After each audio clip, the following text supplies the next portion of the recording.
How's it going, everyone? And welcome back. Just as my channel name infers, time, it continues to tick. Crazy to see it's now Easter Sunday tomorrow as I record this. Hopefully most of you made some small plans for tomorrow, or aka this past weekend, as I would have already uploaded this. But as for me, I'll be near my parents for Easter, grilling up some good food. And for some reason, every time I go to grill, I always have this mental picture of being completely free. Having bought back my time, of course, and just grilling outside with a nice view, letting time pass, and not even worrying. And well, grilling today, no matter where, it still tends to give me a taste of this picture, as I mentally envision it, as I'm flipping that carne asada. But honestly though, we made it. We made it through another week, and that's something to be thankful for. I often imagine the split-second moment it takes to leave this earth, from time to time. And I do it with the intention not necessarily to fear death, which I do, but to remind myself to stay present, no matter how far ahead I go to plan my goals. As a nurse, I've seen and been around death in a variety of ways, unfortunately. Or even as a normal citizen, just driving down the highway, having seen a car already engulfed in flames. Still gives me goosebumps to this day. But with these mental pictures, I can't help but remind myself that tomorrow, well, it isn't guaranteed, let alone a few minutes from now, as maybe I may go off to go get some takeout after I finish recording this. Maybe some Chili's. Yeah, I'd be down for some Chili's. But the honest truth is that many do this, and some don't make it back. But that's the conundrum, right? And I like to point it out every once in a while.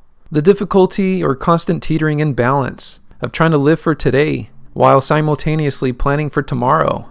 It's a challenge and extremely difficult. And it's quite interesting how life at the end tends to show you or face you with everything you've done wrong with time. Anyhow, bringing back some sunlight into this video, we continue to see nice progression in the dividend portfolio, as you'll soon see. We have now crossed or touched base into the $22,000 range. And I say touched simply because at face value, this can change come Monday. Maybe the market dips. But even if this becomes the case, then goal remains the same. That part doesn't change. The plan, invest systematically into this dividend portfolio, week after week, and letting time and compounding do the rest. And I must say, the documentation of this so far has been fun, as it took a while, but we can see a hint at the bigger picture now. And like I've said, this journey of this YouTube channel is not stopping anytime soon. So I look forward to years down the line, seeing where we must be then. So do subscribe if you'd like. We're almost at the 200 mark now, which is really neat to see. As we make our way deeper into this video, and before the portfolio review, I've decided to start a little mini-series that will occur as the video topics for my next few weekly uploads. It's going to be called Dividend Investing Foundations, and it will include multiple parts that I feel are foundational thinking points when it comes to investing. But we'll keep the thinking points related specifically to those that are investing for dividends. It'll start in an order that I feel is most pertinent for all to consider, regardless for those who've already started or for those who may be curious to start a dividend portfolio. And these will all be parts that personally I've taken quite some time to think about and still continually do. Therefore, I imagine it may be helpful for all of us in similar positions to think about, especially when it comes to investing for dividends. And even more so because the journey of this investing strategy is quite long, if not lifelong. So for this first part of the series, we're going to be talking about mindset. I believe it's one of the most important aspects of investing for dividends. From what I learned prior to following this strategy, and from my experience with it so far, dividend investing is slow. It's not sexy, not fancy, not brag-worthy, at least right away. Most people will be confused when you tell them about it, and you'll greatly need to explain it. And potentially you won't wake up tomorrow, or let alone 1 year from now, or maybe even a decade from now, to find a huge amount of financial gain. This isn't the growth strategy. This isn't Tesla, Amazon, Chipotle, or Bitcoin. And the overnight success story with this strategy is likely never to happen. But for all these reasons, I love it. And I love it more because of it. But we do have to realize that investing for dividends is a long game. And I repeat, a long game. And when investing for dividends, you must think of the future, as the prize is not anytime soon. It'll usually be years down the line, maybe 10, 20, or even 30 years away, before you truly begin to bear the fruits of your labor. The nice thing is that work isn't the hardest part when it comes to investing for dividends. The hardest part is letting time pass and executing consistently and persistently while it does so. The great thing or sad thing is that time passes regardless of whether we get up out of bed or not. And it doesn't necessarily matter what the details of your dividend investing strategy are, especially if you happen to have time on your side. Whether that's investing on a weekly basis or monthly basis, whether investing $50, $200, or even $500 a week. The key component to this all is time. And next, consistency. How long can you do it for? Ultimately, the way I see it is that you spend all this time gathering ingredients, right? Building this perfect cake. But unlike the saying goes, with dividend investing, you can have your cake and eat it too. You build a financial nest egg that provides a lot of what you need. You never have to sell it for pieces and rarely need to worry about price fluctuations or timing the market. For me, a peace of mind is priceless, especially when it comes to my money. I chose the dividend investing strategy for multiple reasons, but one in particular is that time needs to be utilized in order for it to be successful. And time, it's what I constantly look forward to. And with this, let's go ahead and jump into the portfolio review for this week. So here we are, this week in Jesse's cash flow portfolio. We currently sit, as I was mentioning earlier, crossing the $22,000 mark, sitting currently at $22,028. Friday came and I wasn't sure if we were going to cross it, but the market does what it wants to, and it made me cross it.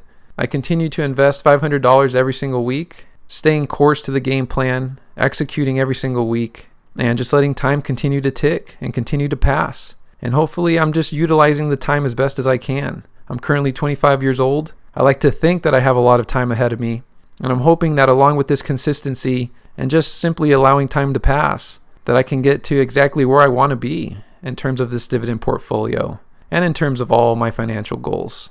But with that side tangent out the way, here we are at $22,000. And this is with an all-time return of 30%. We haven't hit 30% too often, but here we are hitting it again. So the green is there, and I'll take it when I can. So this 30% right now, it equates to a total gain of $2,861. This is with an earned dividends amount of $258, with the market gain being $2,602. We currently have a cash balance of $16.53, which is pretty nice to see. Next week, we'll see another pretty good sized snowball. Going down below here, we can see the green lawn, I guess is what we'll call it. Everything's looking pretty good. And it looks like this past week, up to this week, I guess we can say the ETF is still at 56%, so it's one of the best returns so far. And the financials sector is still doing pretty hot. And just as a reminder, like I've said in multiple videos, I'm not a financial advisor. I'm not a financial planner. I consider myself to be an average investor, just someone who did their research, looked into different investing strategies, and I'm ultimately choosing the dividend investing strategy moving forward into my future, especially right now at the age of 25. A lot of people may be going for growth around my age, but dividend investing is where I'm putting my bet. I'm placing my bet there, and we'll see how it pans out over time. But all that going to say that if you're interested in seeing what it is that I'm holding, I usually don't show it here in my videos, as you've noticed, but just like M1 Finance does, they do have a link to sharing my pie, but I do share this link with you guys in the description box below. So click on that link if you're interested. So take a look if you're curious. Now heading into the activity section for this last week. Here we are though, starting the week on March 31st, getting paid some dividends. Getting paid by DLR, $4.20, which is a pretty good sized dividend payout. We got Nvidia here, 17 cents. Nvidia is an interesting holding because it's somewhat more of a growth stock, but they do pay out a dividend. So that's why it's pretty low at 17 cents. It's like the first time I got paid by Apple. I think it was only like 18 cents or so, or maybe 14. I'm curious now, actually, I'm going to go check. It was actually 8 cents. Whoa, 8 cents. My very first dividend payout, Apple, 8 cents. Anyways, I just had to check. But moving forward still, here we are on March 31st. We got paid by Pepsi, $3.09. And also on March 31st, we had the weekly deposit of $500.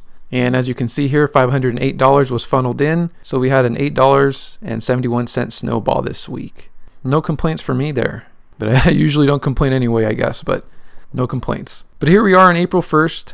We actually had a noticeable stock split by Sherwin-Williams. I think they did a 3-for-1 split, so technically I never was holding one entire share of Sherwin-Williams, but I think they gave me 2 additional equivalents of the 1 fraction that I did have. So it'll be interesting to see how the stock plays out moving forward, but it's nice to see Sherwin-Williams do that, and I think they've done a couple stock splits already.